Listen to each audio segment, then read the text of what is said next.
Меня зовут Доненко София Леонидовна, я студентка второго курса естественно-технического факультета, направление физические процессы горного производства. Я победитель конкурса на социальные выплаты по направлению науки. Я из Крыма, я коренная крымчанка, я всю жизнь прожила в Крыму, никуда не выезжала, и вообще в поле своего дома нигде не была.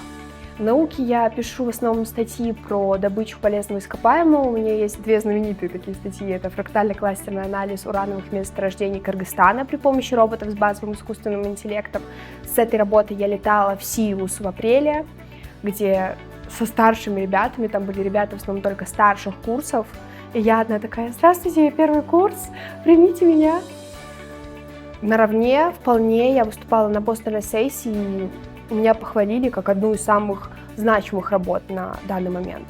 Но я очень рада, что поступила в наш университет, что я поступила именно в Бишкек, не осталась дома. Это для меня большой шаг. Дальше я хочу развиваться по профессии, я очень хочу работать по профессии. Я думаю, что у меня это получится горным инженером. Я очень сильно старалась, чтобы заработать какой-то авторитет, какой-то свой статус. Меня довольно-таки часто, правда, публикуют в КРСУ. Но каждый этот пост я потом и кровью заработала. Когда я думала, что я не полечу на конгресс молодых ученых, честно говоря, я думала, что не получится, что я не пройду.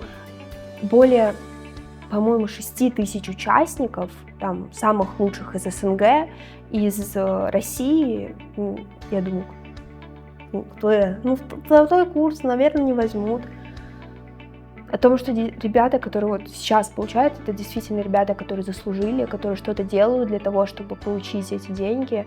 И не все мы их тратим там просто на шоколадки, конфетки. Я потратила половину на оргвзносы, на конференции.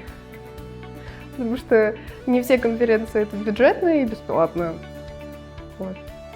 Так что, ребята, мотивируйтесь, работайте, получайте кайф от учебы, от жизни.